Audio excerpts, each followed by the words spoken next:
Amen. Alléluia. Voilà, on va continuer à louer le Seigneur tout à l'heure après le message de la parole, mais il est bon aussi d'écouter ce que Dieu veut nous dire, en particulier ce matin. Et ce matin, nous allons parler d'un sujet qui, je pense, nous touche tous et toutes, ce sont les soucis. Je crois qu'on a tous des soucis, on a tous des tracas, des inquiétudes. Et j'ai donné comme titre à ce message « Mérimna ». Ce n'est pas un mot français, c'est un mot grec. C'est le mot qu'on a traduit par « souci ». Je pense que nous avons tous et toutes des soucis, des tracas, des inquiétudes et des préoccupations. Et pour certaines d'entre elles, eh bien, nous arrivons à les gérer. C'est ce qu'on appelle les soucis du quotidien. Bon, la plupart de ces soucis-là, on arrive à les gérer, ça va. Et puis il y en a d'autres où ce n'est pas la même chose. Il y a d'autres types de soucis qui nous empoisonnent l'esprit. Et j'emploie le terme empoisonner parce qu'il s'agit vraiment d'un poison. Il y a des inquiétudes, il y a des soucis, des tracas qui sont toxiques. Ils nous empêchent de vivre. Ils nous volent notre joie de vivre. Ils nous volent notre paix et parfois même notre santé, qu'elle soit d'ailleurs mentale ou physique. Certains soucis nous empêchent de dormir, d'autres nous privent d'appétit et d'autres nous empêchent carrément de penser à autre chose. Nous sommes comme hypnotisés.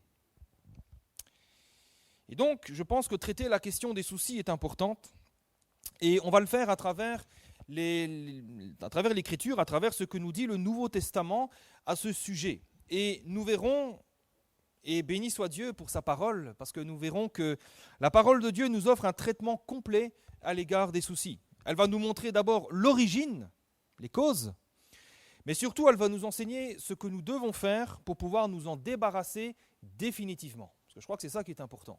Parfois on s'en débarrasse et puis ils reviennent. Je pense que c'est quand même plus intéressant de s'en débarrasser définitivement. Premièrement, on va voir l'origine des soucis et à quoi ils correspondent. Jésus va aborder cette question, il va l'aborder une première fois dans la parabole du semeur. Et il va comparer les soucis à des épines qui vont grandir en même temps que la bonne semence, mais qui vont étouffer la bonne semence de la parole, qui vont l'étouffer dans nos cœurs et qui vont l'empêcher de produire la vie. Et l'origine de ces soucis, eh bien, ce sont les préoccupations du siècle, les soucis de la terre. Dans Matthieu 13, 22, Jésus va dire que celui qui a reçu la semence parmi les épines, c'est celui qui entend la parole, mais en qui les soucis du siècle et la séduction des richesses étouffent cette parole et la rendent infructueuse. Jésus va encore aborder la question des soucis de la vie. Et il va dire que les soucis de la vie ont pour effet d'appesantir nos cœurs. Littéralement, ça veut dire les alourdir et les accabler d'une lourde charge. Luc 21, 34. Il va dire « Prenez garde à vous-même, de crainte que vos cœurs ne s'appesantissent par les excès du manger et du boire et par les soucis de la vie, et que ce jour ne vienne à vous à l'improviste. » Donc Jésus nous met en garde, parce que les soucis de la vie peuvent alourdir nos cœurs et même nous priver de regarder au Seigneur.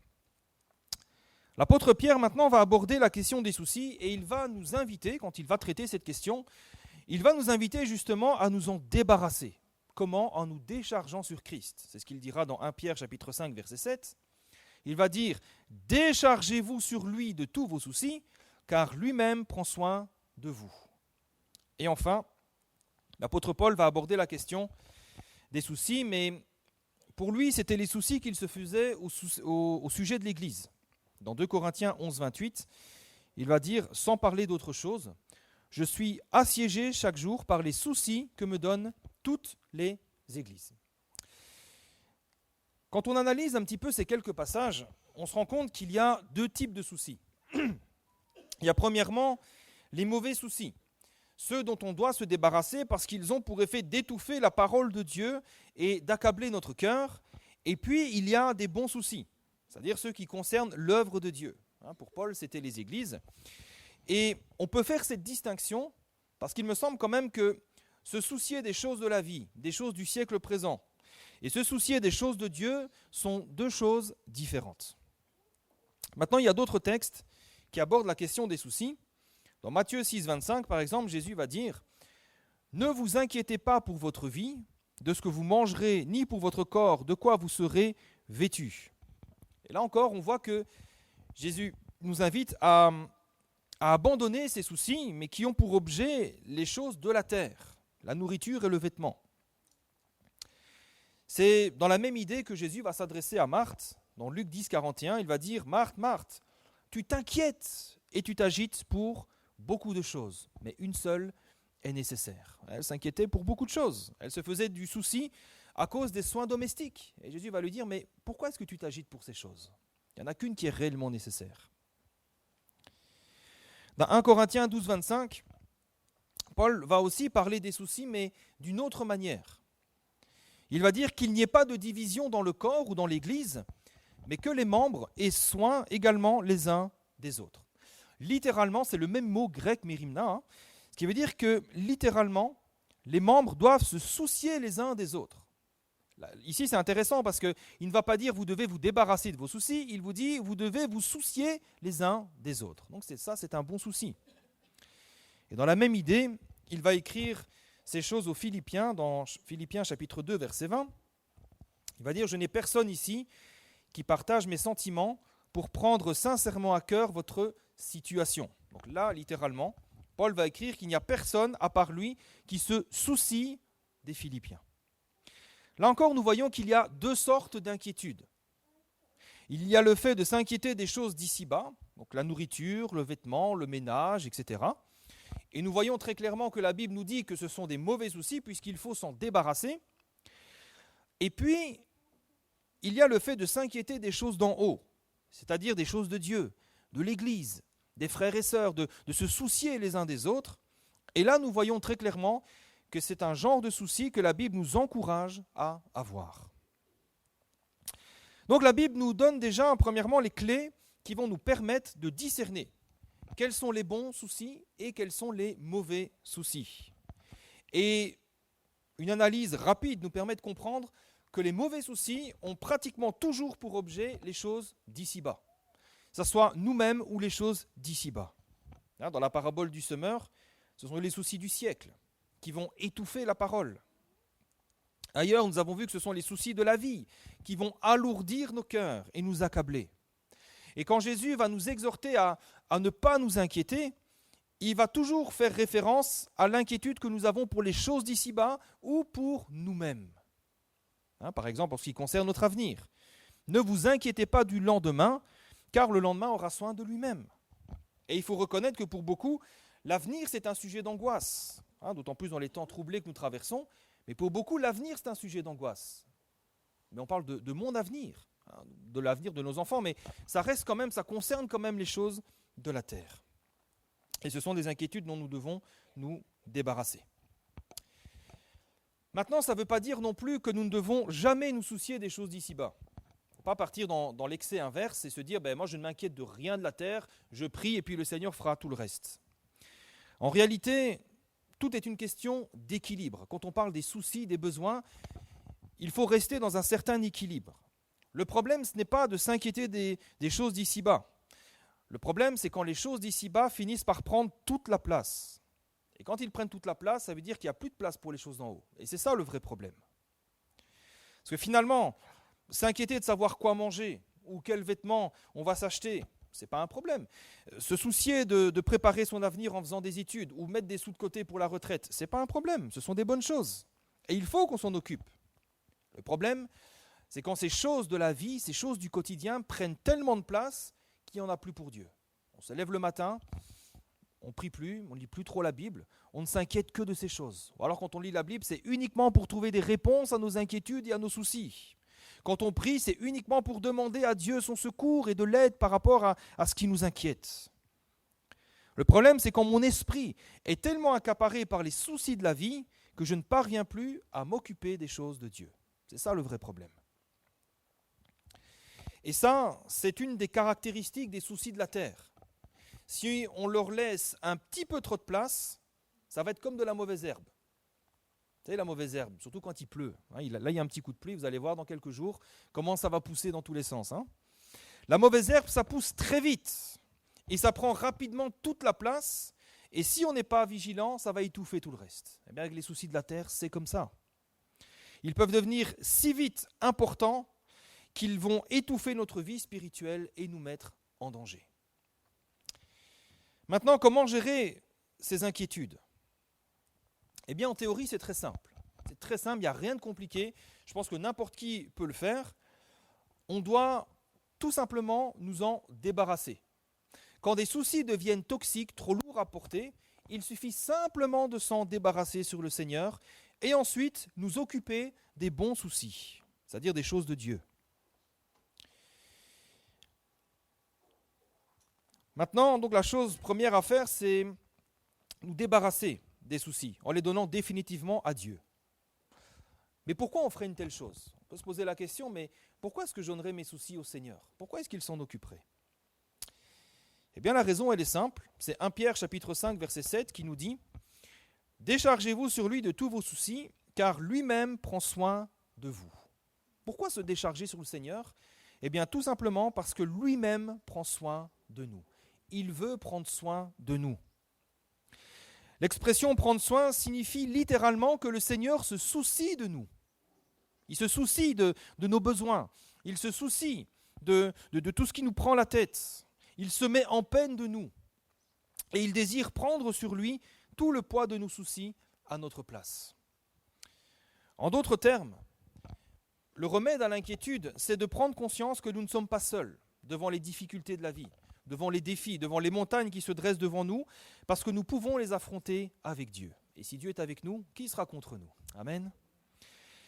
Nous ne devons jamais oublier que Jésus est le bon berger. Je ne sais pas quelle vision on a de Jésus parfois, comment on voit Jésus quand on prie, mais nous ne devrions jamais oublier que Jésus est avant tout le bon berger, celui qui se soucie de ses brebis et qui s'en soucie au point d'avoir donné sa vie pour elles. Jean 10, 11. Ça veut dire que le Seigneur Jésus se soucie des âmes soucieuses. Il se soucie des âmes anxieuses. Et son plus profond souhait, c'est de leur venir en aide. Et c'est d'ailleurs pour ça que Jésus a adressé ce formidable appel à tous. Il va dire « Venez à moi, vous tous qui êtes fatigués et chargés, et je vous donnerai du repos. » Que devient notre fatigue? Que devient notre charge quand nous venons à Jésus? Eh bien, Jésus les prend sur lui. Il les prend, il nous décharge du poids de nos inquiétudes, et c'est lui-même qui va prendre soin de nous en nous donnant son repos. Ça veut dire que nous pouvons confier tous nos problèmes et tous nos soucis entre ses mains, parce que lui-même prend soin de nous. Cette image du bon berger, on la retrouve ailleurs dans l'Écriture, dans Ésaïe 40, verset 11, où il est écrit « Comme un berger, il paîtra son troupeau, il prendra les agneaux dans ses bras et les portera dans son sein, il conduira les brebis qui allaitent. » J'aime cette image. Il prendra les agneaux dans ses bras. Les petits agneaux qui parfois ont du mal à marcher, qui ont du mal à se relever, il les prend dans ses bras. Ça nous montre que Jésus est le Dieu qui se soucie de son peuple. Il se soucie de son peuple. Comme un bon berger qui se soucie de ses brebis, qui les porte dans ses bras quand elles sont accablées de fatigue, accablées par les difficultés. Maintenant, de quelle manière le Seigneur va-t-il prendre soin de nous? Parce que c'est vrai qu'on se dit, ok, il prend soin de moi, mais comment? Eh bien, premièrement, il va nous donner sa paix. Il va nous donner sa paix. Quand on va lui confier nos problèmes, la première chose que Dieu va faire, c'est qu'il va nous donner sa paix. Il va nous décharger de ce poids. Philippiens 4, 6. Ne vous inquiétez de rien, mais en toute chose, faites connaître vos besoins à Dieu. C'est ça dont il s'agit, c'est se décharger. Par des prières, des supplications, avec action de grâce. Et, une fois qu'on aura fait ça, la paix de Dieu, qui surpasse toute intelligence, gardera vos cœurs et vos pensées en Jésus-Christ. Ça veut dire qu'en échange de nos soucis, Dieu nous donne sa paix. Je crois qu'il n'y a pas un échange plus avantageux pour nous que celui-là. Vous lui donnez vos soucis, lui il les prend en charge et il nous donne sa paix. Maintenant, cette paix de Dieu, elle est spéciale, elle est particulière, parce qu'il est écrit qu'elle surpasse toute intelligence. C'est pas une paix, c'est pas une distraction. Vous savez, c'est pas comme parfois on boit un petit coup, on oublie nos soucis et ça va mieux. C'est pas ça dont il s'agit. C'est une paix qui va surpasser toute intelligence. Autrement dit, elle surpasse toute pensée. Toutes les pensées qu'on peut avoir, la paix de Dieu va les surpasser. Elle surpasse tout ce qu'on peut concevoir. Et elle dépasse tout ce que nous pouvons comprendre. Ce sont différentes traductions de ce verset. Vous comprenez? Quelle que soit la puissance, quelle que soit l'intensité de notre angoisse, la paix de Dieu les surpassera toujours.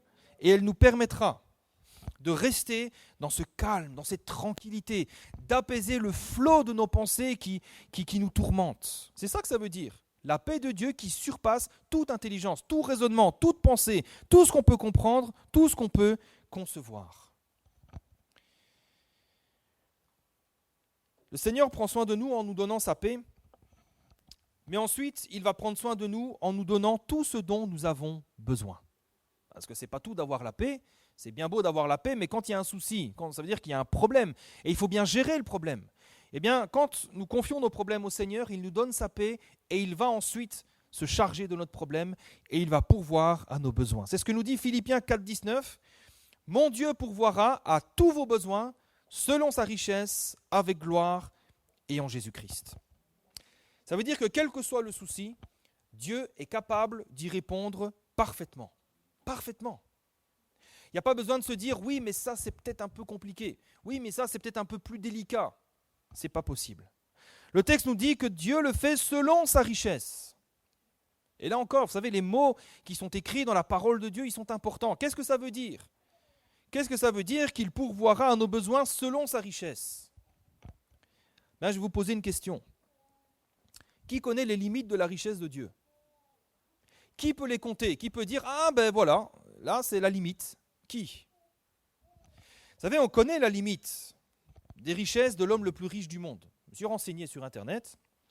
Et au 15 mars 2023, c'est un Français, cocorico pour certains, il s'appelle Bernard Arnault et il a 186 milliards de dollars. C'est public, j'ai vu ça sur Internet. C'est énorme. On se dit, mais 186 milliards quand même, qu'est-ce que je ferais avec ça? On ne peut même pas compter. Mais c'est 186, ce n'est pas un de plus. Ce n'est pas illimité. Ça veut dire que quand vous avez épuisé les 186, il n'y a plus rien. Maintenant, qui peut compter la richesse de Dieu pour en délimiter les limites et les bornes? Qui peut dire le Seigneur ne sera pas capable parce qu'il n'y a pas assez? Personne. Les richesses de Dieu sont infinies et elles sont illimitées. Elles ne souffrent d'aucune limite, d'aucune faiblesse. Et ce que Dieu nous offre, c'est de pourvoir à nos besoins en puisant dans ses richesses et dans ses trésors infinis. Quelle grâce quand même, hein? Quelle grâce! Autrement dit, quel que soit le besoin qui nous cause du souci, Dieu a les ressources. Dieu a ce qu'il faut. Son compte en banque est suffisamment rempli. Vous savez, quand les Hébreux étaient dans le désert pour rejoindre la terre promise, ils avaient un gros souci. C'est qu'ils disaient, on est très nombreux, on est plusieurs centaines de milliers. De quoi on va se nourrir? Qu'est-ce qu'on va manger? C'est un souci quand même. Pensez que Dieu était limité, que Dieu allait se dire, bon sang, il va falloir semer, il va falloir attendre. Dieu a envoyé la manne du ciel. Et ils ont été nourris pendant des années et des années. Quand il y avait des milliers de personnes qu'il fallait nourrir et qu'il n'y avait que 5 pains et 2 poissons, Jésus les a multipliés. Et tout le monde a pu être nourri. Ce qui n'existe pas aujourd'hui, Dieu peut le créer par le seul pouvoir de sa parole. La Bible nous dit que Dieu appelle à l'existence les choses qui ne sont pas encore. Si quelque chose n'existe pas, si on se dit oui, mais Dieu peut le créer, rien ne lui est impossible. Alors, Dieu est capable de prendre soin de nous parce qu'il en a toutes les ressources. Maintenant qu'on a vu pourquoi nous devons nous débarrasser de nos soucis, on va voir comment faire. Et ça, je pense que c'est vraiment la question centrale. Comment faire pour s'en débarrasser? Je crois que beaucoup, on a du mal à se débarrasser complètement de nos soucis. Je crois qu'on est tous d'accord pour dire, oui, c'est vrai que je sais que Dieu prend soin de moi, je sais qu'il est le bon berger, je sais qu'il a les ressources, les capacités, mais pourtant, c'est comme si on n'arrivait pas à détacher totalement les soucis de notre cœur. Comment s'en débarrasser? Là encore, il n'y a rien de plus simple, c'est par la foi. C'est par la foi que je vais transférer mes soucis de mon cœur au Seigneur qui en retour va prendre soin de moi. Mais la clé, c'est la foi. C'est la foi. Et c'est vrai que la foi peut nous paraître de temps en temps un peu mystérieuse ou compliquée à mettre en pratique. Parfois, on est confronté à cette difficulté. On se dit, mais j'ai la foi, je crois en Dieu. mais j'y arrive pas, les soucis sont toujours là, ils ne se détachent pas de moi. Ou alors on se dit, mais moi je parle à Dieu, je lui confie mes problèmes très sincèrement de tout mon cœur, et je crois de tout mon cœur qu'il est capable, mais les problèmes ne me quittent pas, ils restent attachés à moi. Je ne sais pas si ça vous est déjà arrivé, moi ça m'est arrivé. Alors vous savez, la foi, rassurez-vous, c'est quelque chose de très simple. C'est probablement la chose la plus simple qui soit, puisque la foi, c'est simplement croire Dieu. Maintenant, ce qui rend la chose, en tout cas ce qui peut rendre la chose compliquée, c'est que la foi implique une confiance totale en Dieu. Ce n'est pas une confiance à 99,9%, c'est une foi totale en Dieu. Et souvent, si on n'y arrive pas, c'est parce qu'il y a un petit quelque chose en nous qui nous retient. On n'ose pas faire confiance à Dieu à 100%. Alors, peut-être pour nous aider, nous encourager, on peut voir la foi comme un contrat avec Dieu. Et d'ailleurs, la foi, c'est ça. La foi, c'est un contrat avec Dieu. Prenez par exemple le psaume 37, verset 5, il nous dit « Recommande ton sort à l'Éternel, mets en lui ta confiance, et il agira. » Ça, c'est un contrat. Si tu fais ceci, moi je ferai cela. Si tu mets en lui ta confiance, il agira. La foi, pour nous encourager, la foi, c'est un contrat entre Dieu et nous. Dieu s'engage à 100% à agir en échange de notre confiance absolue en lui. Et Dieu s'y engage par sa parole. Il engage sa parole tout entière. Mais ce contrat n'est valable si et seulement si nous lui donnons 100% de notre confiance.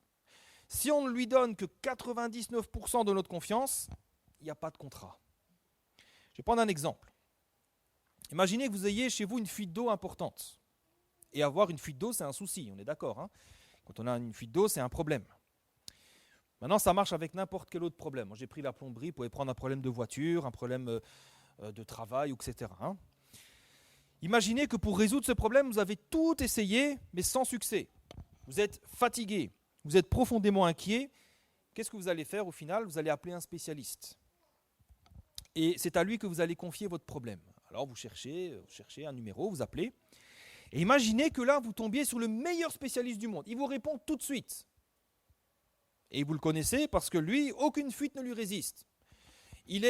C'est lui qui a créé les tuyaux en cuivre, c'est lui qui a créé tous les systèmes. Il sait exactement ce qu'il faut faire. Aucune fuite ne lui résiste. Il connaît parfaitement les choses. Et il a tous les outils, il a une camionnette dans laquelle il a absolument tout ce qu'il faut pour résoudre tous les problèmes. Imaginez, vous l'avez au téléphone, il dit oui, bonjour monsieur ou madame, vous lui expliquez votre problème et là il vous dit pas de problème. J'ai du temps à vous consacrer, j'ai tout ce qu'il faut dans ma camionnette, j'arrive. Je vais prendre en charge votre fuite. Je pense qu'on a tous vécu ce soulagement. Quand quelqu'un s'engage à régler votre problème. Quand on dit, vous savez, moi un jour j'avais un problème l'évier restait bouché. J'avais mis du desktop, j'avais mis tout ce qu'il fallait, ça ne se débouchait pas parce qu'il y avait un bouchon dans le tuyau d'évacuation. Et j'arrivais pas, j'étais paniqué. Je me dis, mais qu'est-ce que je vais faire? C'est pas possible, on ne peut même plus utiliser l'évier. Et j'ai appelé des gars qui débouchent tout ça. Il m'a dit, je crois qu'on était un samedi soir ou un dimanche, et il m'a dit, monsieur, pas de problème, moi j'interviens 24 heures sur 24, 7 jours sur 7, enfin peut-être pas 24 heures sur 24, mais 7 jours sur 7, on peut intervenir le dimanche, il n'y a pas de problème. Et je dis, oui, mais c'est quand même beaucoup bouché, tout ça. Il dit, pas de problème, on a les outils qu'il faut. Qu'est-ce que j'ai été soulagé. Qu'est-ce que ça m'a fait du bien. Je dis, il y a une solution. Gloire à Dieu. Bon, finalement, j'y suis arrivé tout seul quand même, mais bon. Je pense qu'on a tous vécu ce soulagement. Quand quelqu'un prend en charge notre problème, quand on dit « il y a une solution, je vais m'en occuper », on est soulagé, le calme revient, la paix revient. Et on est heureux parce qu'on sait que ça va être réglé. Mais quand on y réfléchit un petit peu, d'où vient ce soulagement? D'où vient ce calme? Ça vient tout simplement de la confiance que nous accordons à la personne qui va régler notre problème. Moi, si j'ai retrouvé le calme, si j'étais soulagé, c'est parce que j'avais confiance en eux. Pourtant, je ne les connaissais pas, mais j'avais confiance. Je me dis, c'est des professionnels, ils connaissent leur métier.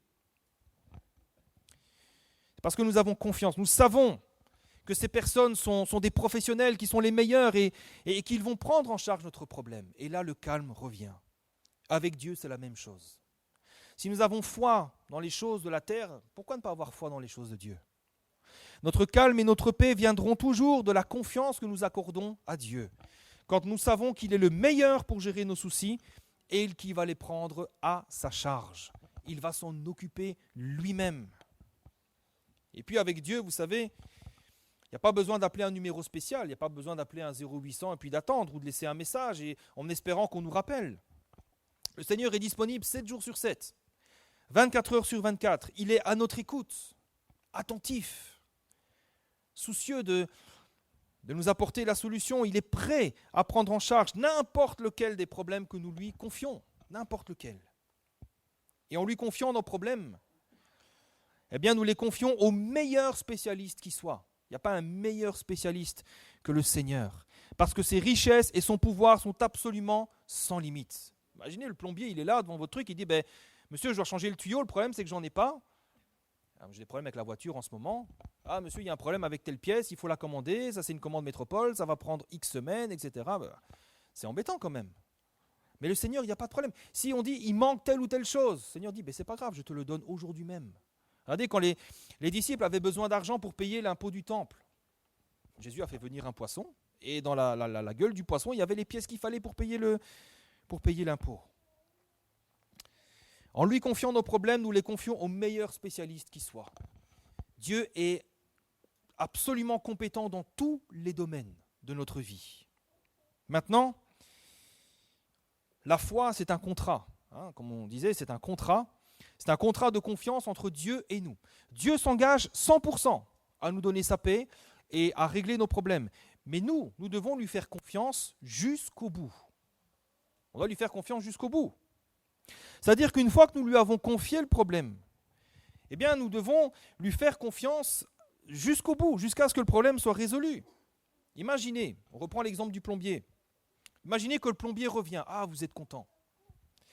Imaginez maintenant qu'il est sur place, il regarde votre problème et puis à chaque instant, à chacun de ses gestes, vous venez le voir et vous le questionnez. Vous dites, mais pourquoi vous faites ça? Pourquoi vous ne faites pas ça comme ça? Vous êtes sûr que c'est comme ça qu'il faut faire? Oui, mais vous savez, moi j'ai essayé ça et ça n'a pas marché. Est-ce que vous êtes sûr? Vous êtes d'accord avec moi qu'au bout d'un moment, le plombier va vous dire, écoutez, c'est quand même moi le spécialiste, soit vous me faites confiance, soit vous trouvez quelqu'un d'autre.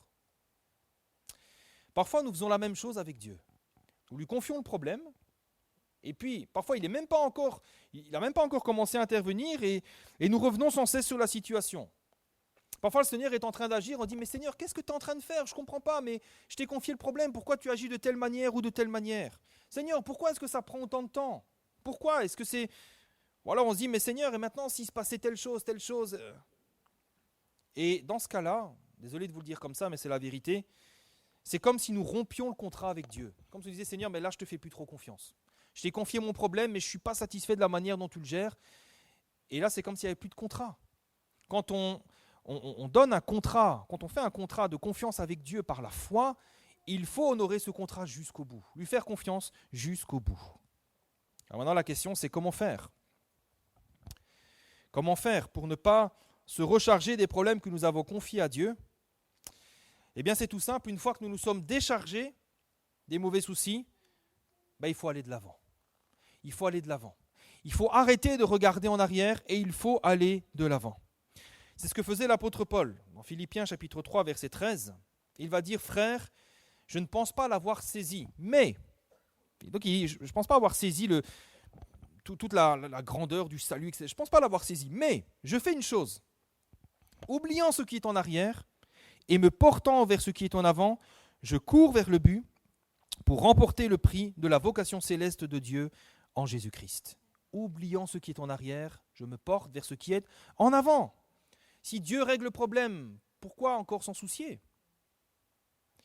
Dans Luc chapitre 9, verset 62, Jésus va dire, quiconque met la main à la charrue, Seigneur, je te fais confiance, j'ai foi en toi, je m'appuie sur ta parole. C'est ça, mettre la main à la charrue. Mais quiconque met la main à la charrue et regarde en arrière n'est pas propre au royaume de Dieu. Autrement dit, si nous mettons la main à la charrue, que nous regardons constamment en arrière, nous rompons le contrat avec Dieu. Vous savez, quand nous nous déchargeons de nos soucis sur la personne du Christ, ça va nous permettre ensuite d'aller de l'avant. Le Seigneur va nous décharger et va nous permettre d'aller de l'avant, de continuer à avancer, les yeux fixés sur lui, les yeux fixés sur les choses d'en haut. Mais si nous continuons à regarder en arrière, nous ne pourrons jamais aller de l'avant. Nous ne pourrons jamais entrer véritablement dans son repos. Regardez la femme de Lot. Le Seigneur va la délivrer en la sortant d'un lieu maudit, d'un lieu voué à la destruction. Elle était là dans cette ville de Sodome et Gomorrhe, et la malédiction était sur cette ville. Alors le Seigneur va la sortir de là à travers 2 messagers, 2 anges. Et alors qu'ils sont sortis, alors qu'ils sont délivrés, alors qu'ils ont été sauvés du malheur, un des anges va leur dire de ne pas regarder en arrière, de ne pas s'arrêter, mais d'avancer jusqu'à la montagne. Avance, avance, ne te soucie plus de ça, c'est terminé, c'est fini. Lot, il n'y a pas eu de problème, hein. Lot, lui, il a continué à avancer et il a été sauvé. Mais elle, il y a quelque chose en elle qui l'a gardé attachée à son passé. Et au lieu de regarder devant elle, en lieu d'attendre que cette ville soit totalement détruite et qu'il n'y ait plus que des cendres, elle a regardé derrière. Et elle a été à jamais changée en statue de sel. Ça nous montre que pour aller de l'avant, nous devons garder nos yeux fixés sur la personne du Seigneur Jésus et nous préoccuper des bons soucis. Quand nous avons abandonné ces mauvais soucis, c'est terminé, c'est fini, Dieu s'en charge. Maintenant, il faut que nous allions de l'avant et nous occuper des bons soucis. Et les bons soucis, c'est quoi? Comme nous l'avons vu tout à l'heure, c'est tout ce qui concerne les choses de Dieu. C'est ce que Jésus va nous dire dans Matthieu 6, 33 par exemple. Cherchez premièrement le royaume et la justice de Dieu, et toutes ces choses vous seront données par-dessus. En lieu de te soucier encore de tes problèmes, soucie-toi des choses de Dieu. Cherche le royaume de Dieu, cherche sa justice. Dieu s'occupe du reste. Le psaume 37, verset 4. Fais de l'Éternel tes délices, et il te donnera ce que ton cœur désire. Soucie-toi premièrement des choses de Dieu. Soucie-toi de plaire à Dieu. Soucie-toi de chercher sa face. Et tout le reste, le Seigneur pourvoira. La première chose que nous devons faire, c'est reprendre notre communion avec Dieu. Quand les soucis sont devenus toxiques, ça veut dire qu'il n'y a plus vraiment eu de communion avec Dieu, parce qu'ils ont accaparé toute la place. Reprenons notre communion avec Dieu. Ce temps que nous a volé les soucis. Reprenons du temps de qualité avec Dieu. Du temps où nous allons laisser le Seigneur nous parler, se révéler à nous. Prenons du temps pour méditer sa parole, non pas pour y chercher quelque chose qui va répondre à notre besoin, mais pour chercher simplement la personne du Seigneur. Ça fait combien de temps que nous ne l'avons pas fait? Prenons le temps également de le louer pour ce qu'il est. Pas de le louer simplement des lèvres, mais l'esprit est occupé avec nos soucis. Louons-le pour ce qu'il est. Louons-le pour son amour. Réalisons combien Dieu nous aime. Prenons le temps de méditer ces choses. Vous savez, si on médite les choses de Dieu, on ne médite plus nos problèmes. Louons-le pour son amour. Louons-le pour sa fidélité. Souvenons-nous de toutes les fois où Dieu a été fidèle et bénissons-le. Oh Jésus, comment tu as été fidèle. Bénissons-le pour la victoire à la croix. Bénissons-le. Vous savez, les soucis nous voilent les yeux sur toutes ces choses. On ne les réalise plus. Alors, louons-le pour sa victoire à la croix. Seigneur, merci pour la victoire à la croix. Merci parce que cette victoire est ma victoire. Merci parce que tu viendras me chercher. Merci parce que tu as créé une place pour moi dans le ciel. Tu l'as préparée cette place et tu viendras me chercher. Bénissons le Seigneur pour notre justification. Parce qu'il nous a justifiés. Bénissons-le pour notre salut. Il y a tellement de choses pour lesquelles nous pouvons louer le Seigneur. Et ensuite, continuons à avancer. Amen. Continuons à avancer. Seigneur, tu es avec moi. Et si peut-être l'ennemi essaye de faire revenir ses soucis, rappelons-lui, où sont les soucis? Les soucis sont entre tes mains, Seigneur. Tu t'en charges, je ne m'en inquiète plus. Et continuons à garder les yeux fixés sur le Seigneur. C'est ça que ça veut dire, les yeux fixés sur le Seigneur. Fixés sur ses promesses, fixés sur la personne de Jésus. Continuons d'avancer, oubliant ce qui est en arrière et nous portant vers ce qui est en avant. Alléluia. Alors que Dieu nous aide, et je termine, je conclus, il y a 2 types de soucis. Il y a les bons, les mauvais. Et les mauvais soucis, on les reconnaît parce qu'ils se rapportent presque toujours à nous-mêmes ou vis-à-vis des choses d'ici-bas. Nos problèmes, notre avenir, notre réputation, etc. Les bons soucis, ce sont les choses qui se rapportent aux choses de Dieu, aux choses d'en haut. Donc ça peut être l'Église, ça peut être la santé de mon prochain, mais avant tout la personne de Dieu. On a vu que les mauvais soucis sont un poison pour notre âme. Et nous devons les traiter en 2 étapes. La première, c'est nous décharger sur le Seigneur à travers ce contrat de la foi. On peut voir la foi comme un contrat. Seigneur, je te fais confiance. Tu agiras en échange de ma foi, en échange de ma confiance. Et ensuite, nous devons avancer. Une fois que nous avons déposé nos soucis, nous avançons, les yeux fixés sur lui, en nous chargeant des bons soucis. On va prendre le repas du Seigneur et il m'a semblé bon de le mettre après le message, puisque ce repas nous rappelle la personne de Jésus. Ce que Jésus a dit, faites ceci en mémoire de moi. Et je pense que ce que nous avons besoin aujourd'hui, c'est vraiment de garder nos yeux fixés sur une personne, la personne de Jésus. Parce que finalement, c'est lui qui est notre solution. C'est lui. C'est sur lui que nous déchargeons. C'est lui qui en retour va prendre soin de nous. Alors faisons-lui confiance. Je vais simplement terminer par un texte, et après quoi nous allons reprendre ce chant. Et je vais inviter d'ailleurs l'équipe à s'approcher. On va reprendre ce chant, j'ai oublié le titre, Jésus merveilleux nom. Alléluia, Jésus merveilleux nom. On va déposer nos soucis, nos fardeaux au pied du Seigneur, et puis on va le louer pour ce qu'il est, pour son merveilleux nom.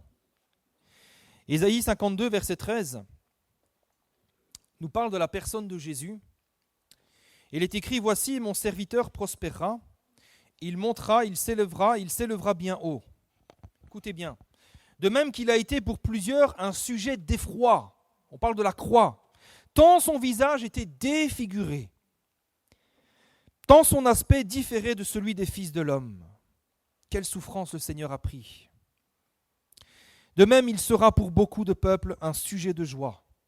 Devant lui, des rois fermeront la bouche, car ils verront ce qui ne leur avait point été raconté. Ils apprendront ce qu'ils n'avaient point entendu.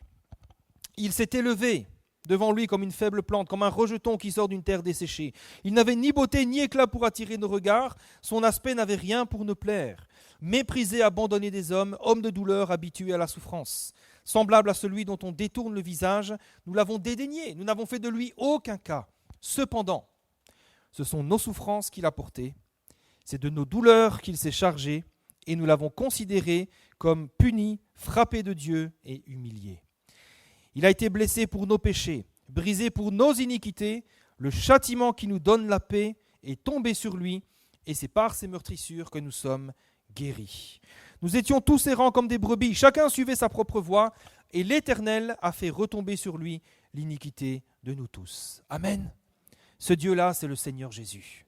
C'est celui dont le nom est merveilleux, celui qui vient à nous encore et qui nous dit « Venez à moi, je vous donnerai du repos ». Son visage était tellement défiguré qu'on ne le reconnaissait pas. Il n'avait plus rien d'humain tellement il avait été frappé. Et il l'a fait par amour, parce qu'il est le bon berger, celui qui donne sa vie pour ses brebis. Alors faisons-lui confiance, il est le Dieu qui prend si bien soin de nous. Alléluia, faisons-lui confiance pour nos problèmes, confions-lui tous nos soucis et louons-le pour ce qu'il est. Alléluia, voilà, on va prendre...